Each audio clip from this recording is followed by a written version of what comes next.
Mi nombre es Isabel. Es posible que al observarme, algunos puedan creer que soy simplemente una anciana más, de las que dedican sus tardes a tejer y evocar épocas pasadas. Y en cierto modo tienen razón. Disfruto mucho haciendo labores de punto. Sin embargo, en el día de hoy no voy a abordar el tema de hilos ni de utensilios de costura. Voy a compartir con ustedes la historia de cómo, a mis 78 años, me di cuenta de que la familia que pensé haber educado con cariño intentó acabar conmigo.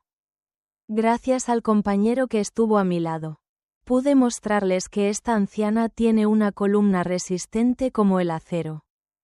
Todo dio inicio, al igual que las tormentas más devastadoras, con una llamada que nadie esperaba. Los primeros rayos del sol se colaban por la ventana de la cocina, creando franjas doradas sobre el antiguo suelo de madera que mi Ricardo y yo habíamos cuidado con esmero en numerosas ocasiones. El olor del café recién hecho y de las tostadas con mermelada de higo, elaborada por mí en cada temporada de otoño, impregnaba el ambiente. Aquella mañana transcurría con serenidad, al igual que tantas otras en el hogar que había sido mi mundo por más de medio siglo. En cada esquina resonaba un eco. La risa de mi pequeño Javier en su infancia. Los debates apasionados pero llenos de cariño con Ricardo acerca de cuál tono elegir para pintar las paredes. El aroma a polvos de talco que desprendía mi pequeña nieta Lucía en sus primeras llegadas. Este hogar no se componía únicamente de materiales como ladrillos y cemento, sino que representaba el depósito de todos mis recuerdos y experiencias, mientras me encontraba regando las hermosas plantas de geranio en el balcón, las cuales son mis preferidas. El teléfono comenzó a sonar. La tranquilidad fue interrumpida por su estridente sonido, como el impacto de una roca en un lago en calma. Secándome las manos en el delantal, aguardé la voz de mi amiga Carmen, lista para nuestra conversación cotidiana. Sin embargo, la persona en cuestión no era Carmen. Madre, la voz en el extremo opuesto mencionó. El individuo en cuestión respondía al nombre de Javier.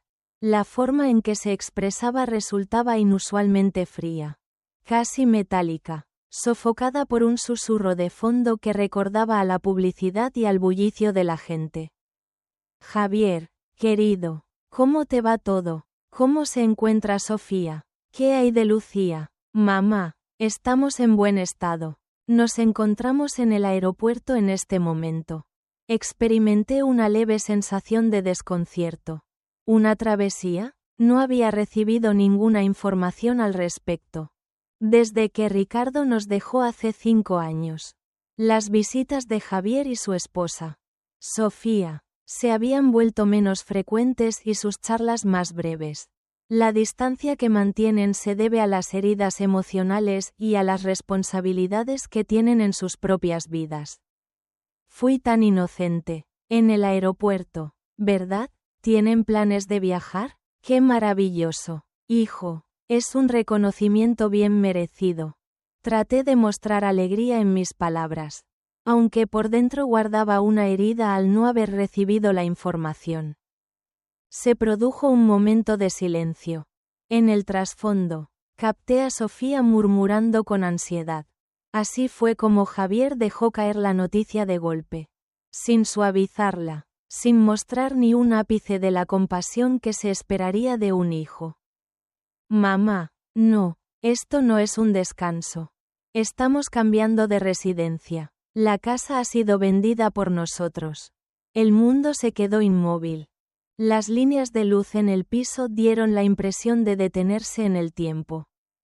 El olor del café desapareció, siendo sustituido por un regusto amargo en mi paladar. ¿Qué es lo que acabas de mencionar?, murmuré, a pesar de haber captado claramente el sonido. Hemos concretado la venta de la casa. Sofía logró un ascenso impresionante. Nos marchamos. Ya no requeríamos su presencia. Entonces, supongo que tampoco nos precisas, ¿cierto? Posees una gran fortaleza. Incorporó la idea como si fuera una forma de consuelo en lugar de una explicación válida. Te haremos una transferencia con el dinero de la venta. No tienes de qué inquietarte. Habrá que determinar el lugar adecuado para tu instalación. Habrá que esperar y ver qué sucede. Aquellas 2 palabras retumbaron en mi mente como el golpe de un martillo. No se trataba de una consulta ni de una recomendación. Se trataba de una orden oficial.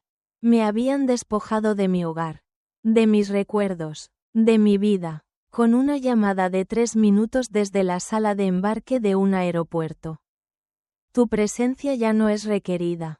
La frase se clavó en mi pecho, fría y afilada como un puñal de hielo.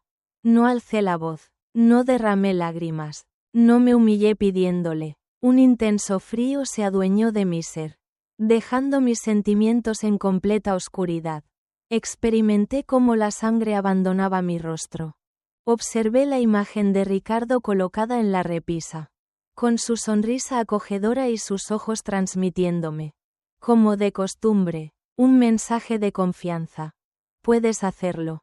Isabel, comprendo, fue todo lo que logré pronunciar con mi voz, justo en el momento en que Javier estaba a punto de expresarse, de dar una excusa sin sentido o de impartir una orden despiadada. Decidí finalizar la conversación. No cerré el teléfono de golpe. Tan solo lo coloqué de regreso en su soporte con una tranquilidad que incluso me sorprendió a mí misma. Mis manos permanecían firmes, permanecían en silencio, congeladas. El estruendo había descendido. Sin embargo, la auténtica fulguración, la genuina tempestad, estaba a punto de desencadenarse en mi interior. Me aproximé al muro donde se encontraba el cuadro nupcial de Javier y Sofía. En esta ocasión, me encontré sin la presencia de mi hijo y su pareja. Observé a 2 desconocidos, 2 delincuentes, en medio de un silencio abrumador y el aroma de la traición impregnando mi hogar. Una interrogante brotó en mi cabeza. ¿De qué manera lograron llevarlo a cabo? La contestación, ya lo intuía, resultaría más angustiante que la misma comunicación telefónica. El silencio que vino después de la llamada no transmitía calma, sino más bien esa quietud opresiva que anticipa una catástrofe. Por 60 minutos, me quedé quieto en mi butaca, la misma donde Ricardo solía leer el diario cada amanecer. Observaba a mi alrededor, sin poder divisar ya el lugar donde solía vivir. Observaba un suceso criminal. Cada elemento, cada pieza de mobiliario, parecía murmurar la misma palabra.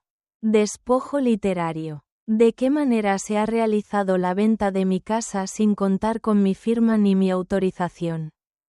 Según la lógica, la situación era inalcanzable. Sin embargo, la actitud de Javier no denotaba que estuviera planeando algo, sino más bien que ya lo había llevado a cabo. Mi cabeza, confundida por la sorpresa, se puso en marcha, repasando los meses recientes como si fuera una antigua cinta de casete. Hace aproximadamente 3 meses, me vino a la mente la llegada de Javier y Sofía. No se trató de una visita afectuosa. La visita tuvo un objetivo específico. Arribaron portando carpetas y una extraña premura. Tranquila, mamá, es solo trámite burocrático, había expresado Javier con una sonrisa forzada que, en ese momento, me resultaba más una mueca. En el ámbito empresarial, es fundamental reestructurar ciertos aspectos y obtener un modesto financiamiento para llevar a cabo una inversión. Es necesario que pongas tu firma en este lugar como respaldo. Se trata de un trámite para que la entidad bancaria constate que contamos con apoyo familiar. Sofía, a su lado, asentía con la cabeza, desviando la mirada de la mía. Se trata de garantizar el porvenir de Lucía. Isabel, incorporó con una dulzura excesivamente empalagosa. Todas nuestras acciones están motivadas por el bienestar de nuestra hija. Deposité mi confianza en ellos. ¿Cuál es la forma de evitarlo? Se trataba de mi hijo. Estampé mi firma en el lugar señalado. Mis fatigados ojos apenas lograban distinguir las diminutas letras que ellos ignoraron. Tranquila, mamá, son términos legales, explicaron mientras recogían los documentos apresuradamente. En ese momento, aquella oración retumbaba en mi mente como una condena. Con un fervoroso impulso, me puse de pie y me dirigí hacia el diminuto escritorio donde guardaba mis papeles más relevantes. El latido de mi corazón resonaba con intensidad en el interior de mi pecho. Me puse a buscar la carpeta que contenía los documentos de la propiedad. No estuve presente. Registré en todos los rincones. En cada carpeta, con una angustia que iba en aumento. Habían procedido a su captura. En vez de eso, me topé con las reproducciones en papel carbón de los papeles que había autografiado. Ahora mis manos temblaban al sujetarlos. Coloqué mis anteojos para leer y, en esta ocasión, me detuve en cada palabra. No representaba una seguridad para obtener un préstamo. Las palabras rebotaban en el papel, riéndose de mi falta de perspicacia, de mi fe inquebrantable, un poder notarial extenso, absoluto e irreversible, encuentro sobre los derechos de propiedad, capacidad para comercializar, transferir o ceder. Había puesto mi casa a disposición sin reservas. Mis pulmones se quedaron sin aire de repente. Apoyé mi cuerpo en el escritorio, experimentando la sensación de que el suelo cedía debajo de mí. El sentimiento de humillación se esparcía como un veneno dentro de mí, superando en intensidad a la tristeza. No solo me habían despedido. Fui objeto de un engaño. Mi amor maternal fue manipulado para satisfacer sus ansias de poder, convirtiéndose en su herramienta de ambición. Me arrodillé no por falta de fuerza, sino por la abrumadora carga de la deslealtad. Derramé lágrimas. Mis lágrimas brotaron por mi inocencia. En honor a Ricardo, por el hijo que ya había perdido mucho tiempo antes de recibir esa llamada. Mientras exploraba con urgencia en el fondo del cajón, mis dedos se toparon con un objeto sólido, distinto al tacto del papel. La caja de cedro estaba sellada con una diminuta cerradura en mal estado. Pertenecía a Ricardo la caja. Después de su fallecimiento, la había depositado en ese lugar, sin animarse a descifrar su contenido. En la celebración de nuestro aniversario más reciente, él me había entregado ese regalo. Isabel, mi amor, me había comunicado con una solemnidad poco común, su mano descansando sobre la mía. Deseo que nunca te veas en la necesidad de consultar este documento. Si en algún momento, Javier llegara a olvidar su verdadera identidad y sus raíces, el secreto de su origen reposa en el lugar donde resguardamos nuestra primera confidencia. Hazme la promesa de que vas a abrirla. En ese instante, las palabras que pronunció no las comprendí. En ese momento resonaban como si fueran una predicción. La herramienta para abrir una cerradura. ¿En qué lugar resguardamos nuestro primer misterio? De pronto, un recuerdo de mi adolescencia iluminó la oscuridad en la que me encontraba sumido. El antiguo roble que se alza en el jardín. En ese lugar, a la edad de 20 años, grabamos nuestras iniciales y guardamos un mensaje romántico. Con el corazón apretado y las lágrimas secas en mis mejillas, comprendí la acción que debía tomar. Esa caja no representaba un objeto del pasado. Se desempeñaba como un dispositivo de rescate en el agua. Me dirigí al patio trasero. Ese espacio que siempre había sido mi refugio. La luz del sol de la tarde, que se colaba entre las hojas del antiguo roble, parecía ser partícipe de un misterio largamente oculto. Mis rodillas se quejaron al doblarse sobre el suelo mojado, junto al tronco retorcido, en el lugar donde, casi 6 décadas atrás, Ricardo y yo escondimos una carta jurándonos amor para siempre. Mis dedos, entorpecidos por el paso del tiempo y la inquietud, se adentraron en la tierra suave en busca no de una declaración romántica, sino de un objeto clave. Allí se encontraba, diminuta y de metal dorado, oscurecida por los años y el polvo, la llave que guardaba el destino según mi esposo. Regresé al estudio, con las manos temblando, inserté la llave en la cerradura de la caja de cedro. Giró de repente con un sonido que pareció llenar toda la casa desierta. Abrí la tapa. Mis fosas nasales se impregnaron de la fragancia del cedro y del aroma del papel antiguo.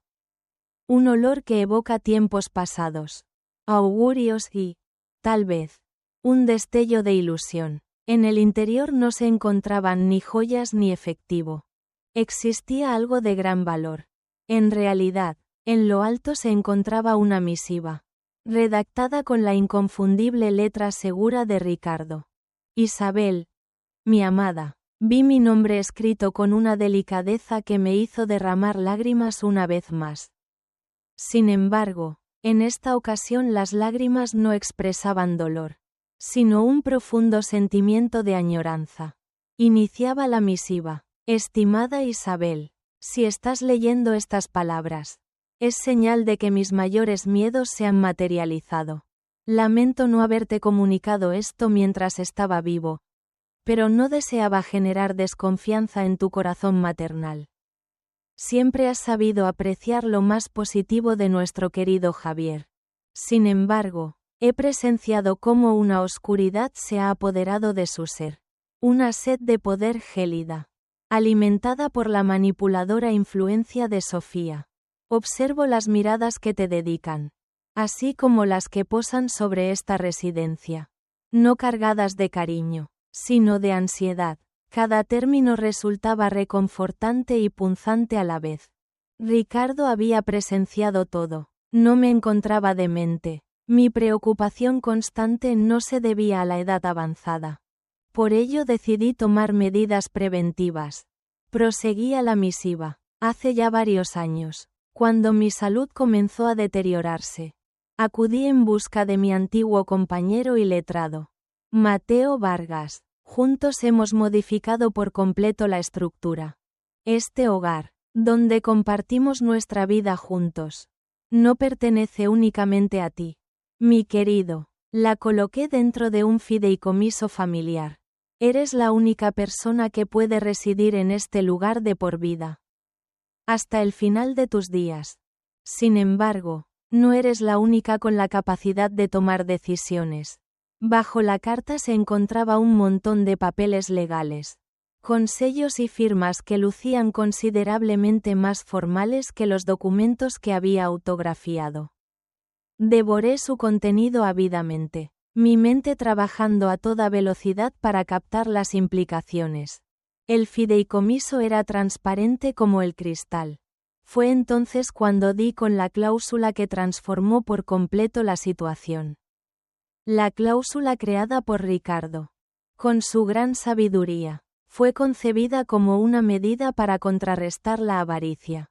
El documento notarial que te hagan firmar, Isabel, no tiene validez. Es necesario contar con la firma de 2 personas para que la venta o traspaso de este bien sea considerado válido.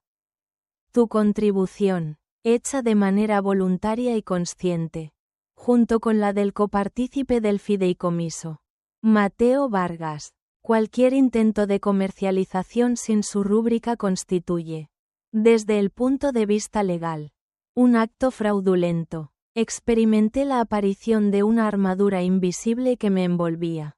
No se encontraba sin protección.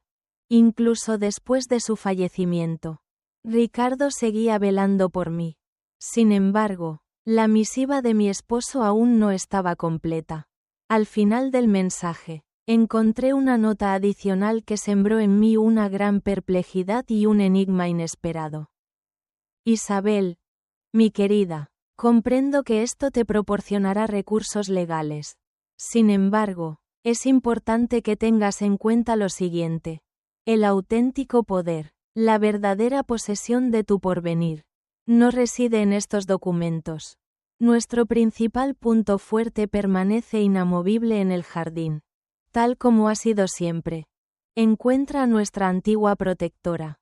Es ella quien decide al final. Puedes tener fe en mí. ¿La protectora? Dirigí mi mirada a través de la ventana.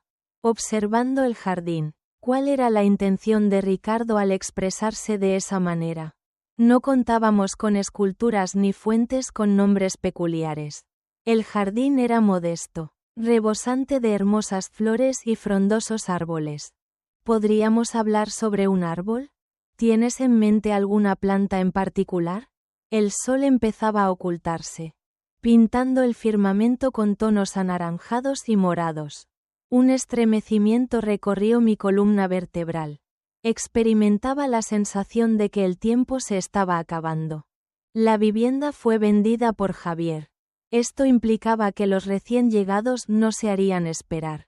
¿Cuál misterio último guardaba mi jardín? ¿Quién era aquella enigmática protectora en la que se cimentaba todo mi destino? La palabra guardiana retumbaba en mi cabeza. Un enigma rodeado de sentimientos amorosos y la anticipación de Ricardo. Recorrí mi jardín al caer la tarde, contemplando con renovado interés cada flor y cada árbol iluminados por la luz crepuscular. ¿Qué tal el hermoso rosal que sembramos para celebrar una década juntos? El árbol de limón que producía las frutas más sabrosas.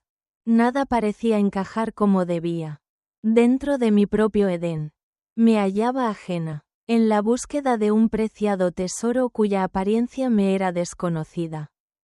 Bajo mi recién hallada serenidad, el pánico empezaba a manifestarse sutilmente. Los potenciales compradores podían aparecer en cualquier instante, con su documentación falsa y sus expresiones de dueños de la propiedad. Buscaba dar con la pieza final del rompecabezas de Ricardo. Tomé asiento en el antiguo asiento de hierro forjado, el mismo desde el cual presenciamos a Lucía caminar por primera vez. Mi vista se extravió en el rincón del jardín, donde se alzaba el árbol más ancestral de todos. Un olivo ancestral, con un tronco robusto y sinuoso, cuyas ramas plateadas parecían rodear la vivienda. De pronto, un recuerdo me impactó con la intensidad de un relámpago. Hace muchos años, en una tarde de verano, una tormenta feroz provocó la caída de una rama del antiguo álamo del vecino. Ricardo y yo nos ubicamos en este lugar. Y él, apuntando hacia el olivo, mencionó con una expresión alegre: «Observa, Isabel, las tormentas llegan y se van. Pero él permanece erguido. Inquebrantable, actúa como la protectora de nuestro hogar». El título de la obra es La Guardiana. Desperté de golpe. La rigidez en mis articulaciones pasó desapercibida gracias a la emoción del momento. Me dirigí velozmente hacia el antiguo árbol de olivo.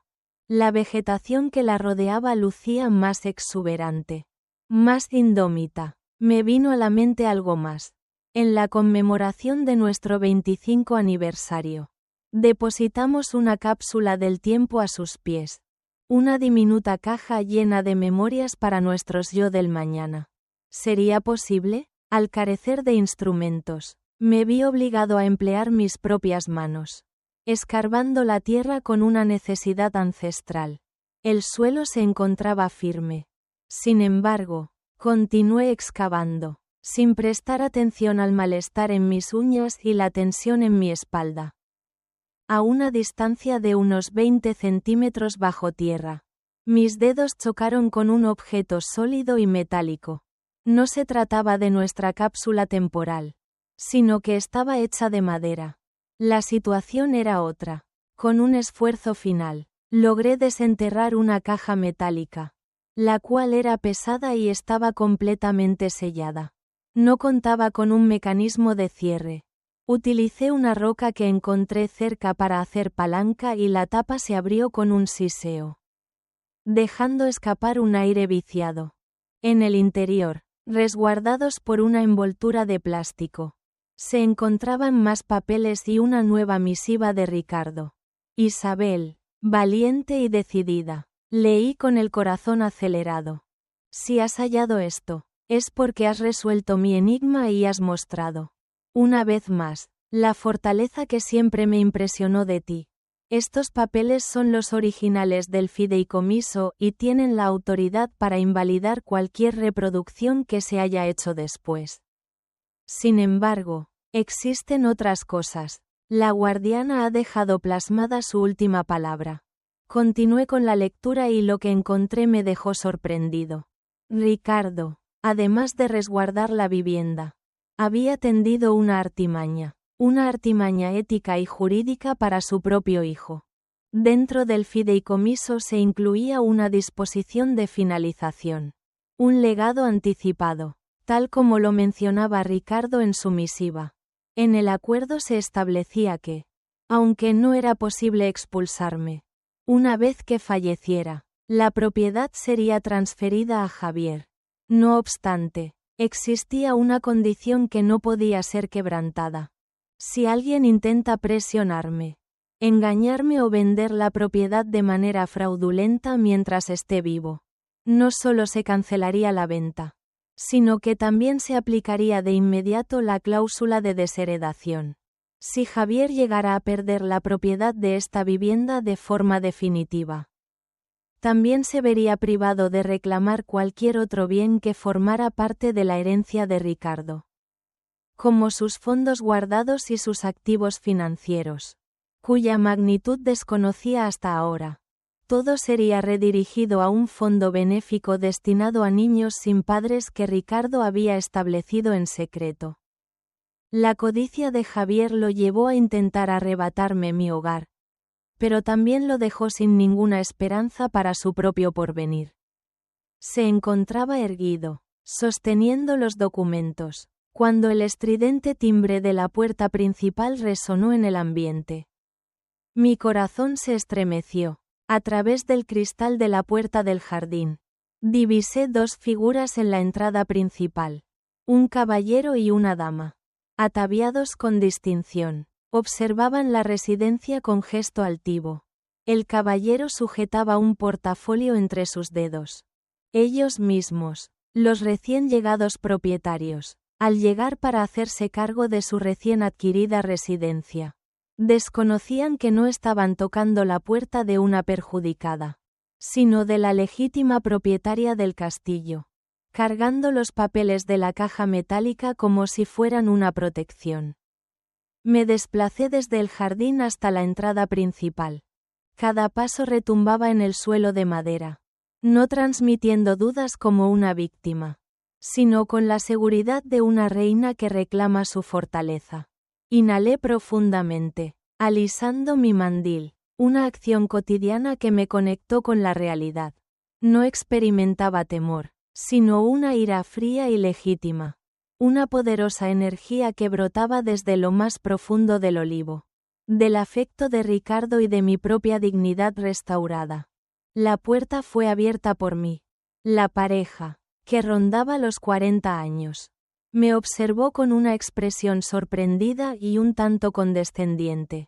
El individuo saludó con un gesto amable al caer la tarde, aunque su mirada no reflejaba la misma alegría.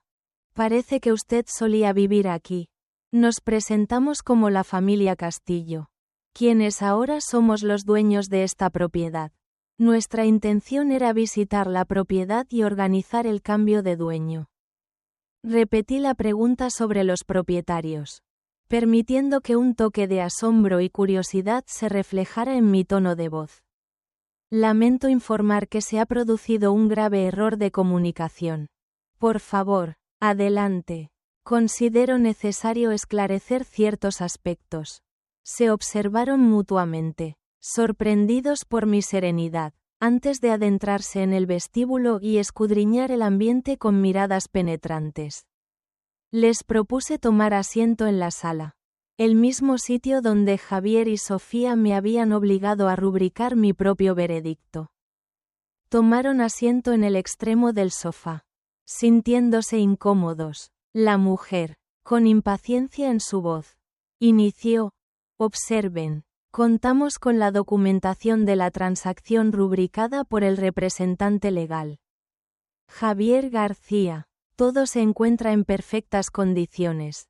Confiamos en que pueda abandonar la vivienda en los días venideros.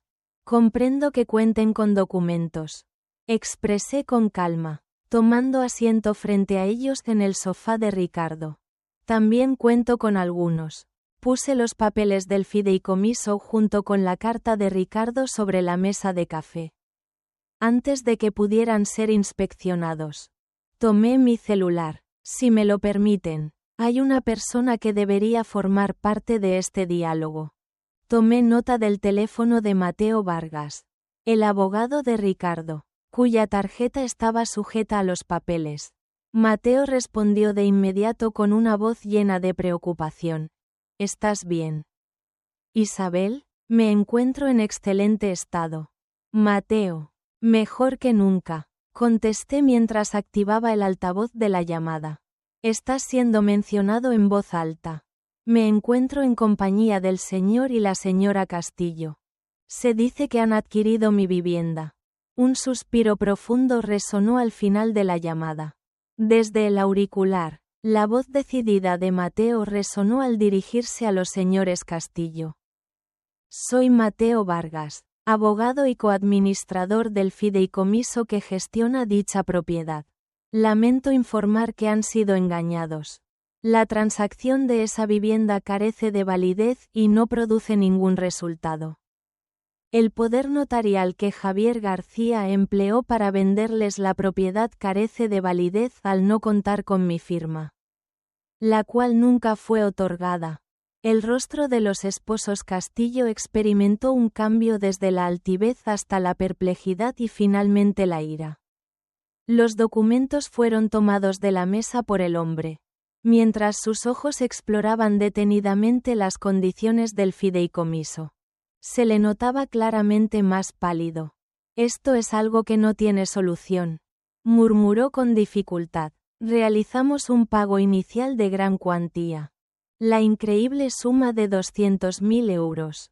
Mateo, sin titubear, recomendó a los presentes que se comunicaran con su asesor legal y pusieran una denuncia contra Javier García por cometer un delito de estafa agravada. Isabel tiene derecho de por vida sobre esa propiedad y no puede ser expulsada en ningún caso. La propiedad no se encuentra ni se ha encontrado nunca en venta. Al despertar, dirigí mis ojos hacia ellos. Sin embargo, ya no los percibía como un peligro. Los observaba como simples consecuencias de la avaricia de mi hijo. Experimenté un leve sentimiento de compasión hacia ellos. Expresé con firmeza. Un error de gran magnitud ha sido cometido por mi hijo. Resonando con una autoridad que desconocía tener. Sin embargo, este hogar, que es mío por herencia de mi esposo, representa mi refugio personal. Pido perdón por favor. Al abrir la puerta principal, parecía como si les estuviera indicando de forma sutil que era hora de irse. Al despertar, confundidos, recogieron sus documentos inservibles, sus ilusiones de una existencia renovada en mi residencia destrozadas.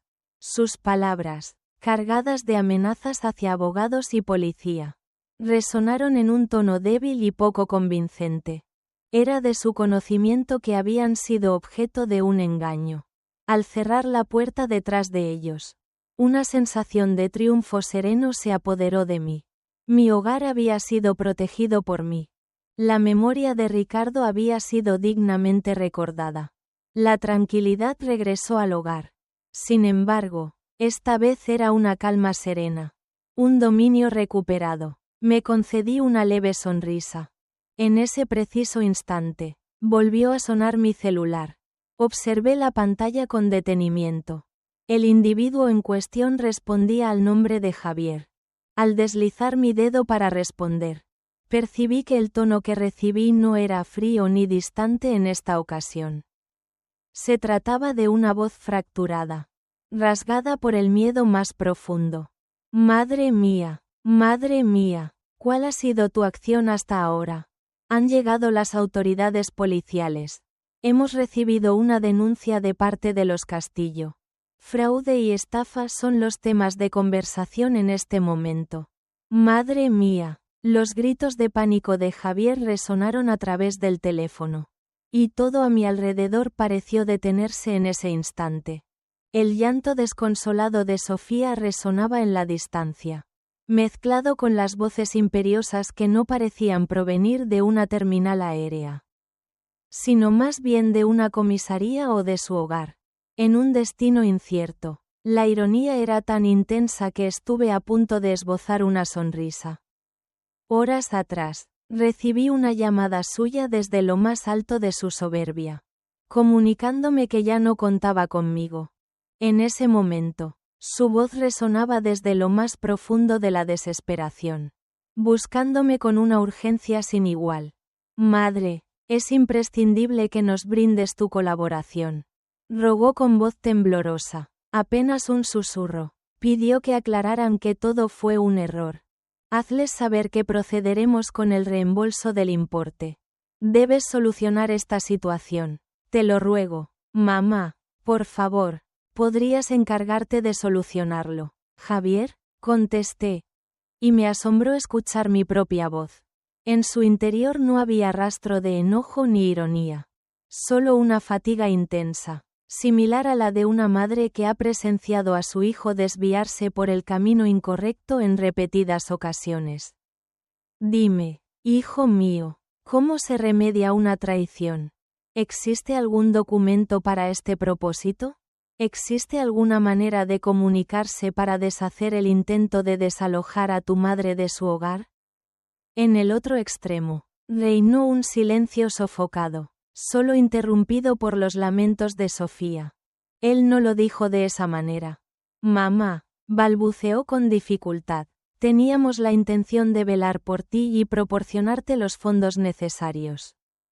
Tenías pensado hacerme una transferencia con el dinero y explorar opciones para mi ubicación. Al recordarle sus propias palabras crueles, le hice ver que me había contactado solo para comunicarme una decisión que ya había tomado, dejándome sin hogar y sin respeto propio. ¿Pensaste que me quedaría de brazos cruzados? ¿Qué podría estar tejiendo mientras ustedes destrozan mi existencia?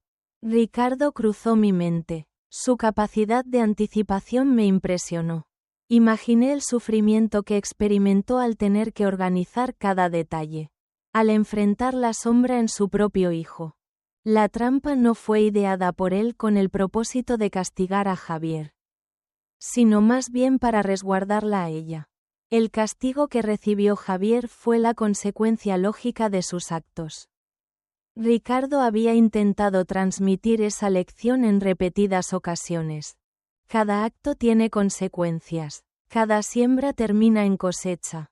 Javier suplicó a su madre, pidiéndole con insistencia. Existe la posibilidad de que termine en prisión. Sofía corre el riesgo de quedarse sin empleo. ¿Y qué hay de Lucía? Ten en cuenta a tu nieta. Mamá, ¿qué deparará su destino? Lucía. La última opción disponible. Utilizar a la propia hija como protección física. La transparencia de la manipulación era evidente, mostrando un nivel de desesperación palpable. El corazón me dio un vuelco al ver a mi nieta, una pequeña inocente atrapada en la vorágine de avaricia de sus padres. Sin embargo, brindar apoyo a Javier en este momento no resultaría beneficioso para Lucía en el futuro. Podría mostrarle que no existen repercusiones, que la mentira y la maldad pueden ser perdonadas con solo unas lágrimas fingidas. Tomé una profunda bocanada de aire, concentrando en mí la energía acumulada a lo largo de 5 décadas de afecto. Momentos felices y las intensas desilusiones que finalmente lograba comprender. Le recordé a Javier que las decisiones que tomamos acarrean resultados. Expresé con calma pero firmeza. Era una frase que tu padre repetía con frecuencia. Al parecer, se te pasó por alto. Has interiorizado de él la importancia del esfuerzo y la ambición. pero has pasado por alto las enseñanzas acerca de la honestidad y la cortesía. Tomé un momento de silencio, permitiendo que mis palabras se sumergieran en el miedo que dominaba al otro extremo de la llamada. Era consciente de que las palabras que pronunciaría a continuación serían el golpe definitivo. El desenlace final de este doloroso diálogo y del capítulo de mi existencia que él simbolizaba. Además, mencioné con una serenidad helada que resaltaba frente a la confusión. En relación a la herencia de tu padre, la cual considerabas segura, te recomendaría entablar una conversación con el señor Mateo. Solicita información detallada sobre los términos específicos del fideicomiso, especialmente acerca de la cláusula de exclusión de herencia. Pude percibir un suspiro entrecortado, un ruido de total comprensión y pavor, antes de tener la oportunidad de contestar, de implorar o de maldecir. Repetí la acción que ya había realizado esa mañana. Dejé caer el móvil. Sin embargo, en esta ocasión no se trató de una acción impactante. Se trató de un acto de justicia. Un gesto de liberación. Coloqué mi celular en la mesa y experimenté una sensación de alivio. Como si de repente me hubiera quitado un gran peso de encima. En el hogar reinaba un silencio profundo, impregnado de mi propia determinación. La época de la recolección había llegado y Javier estaba cosechando justo lo que había plantado. Las semanas posteriores se convirtieron en un frenesí de diligencias legales. Sin embargo, las contemplé desde la tranquilidad de mi hogar recobrado. Mateo se ocupó con acento agudo de todas las tareas con una eficacia y fidelidad que me conmovieron en gran medida. La demanda presentada por los Castillo contra Javier y Sofía continuó avanzando. Se procedió a la congelación de sus cuentas. La pesquisa sobre engaño y fraude agravado puso al descubierto la planificación de sus acciones, lo que desencadenó en la terminación abrupta del ascenso de Sofía. La cláusula de desheredación se puso en marcha de manera definitiva, y la gran riqueza que Ricardo había acumulado en secreto fue traspasada.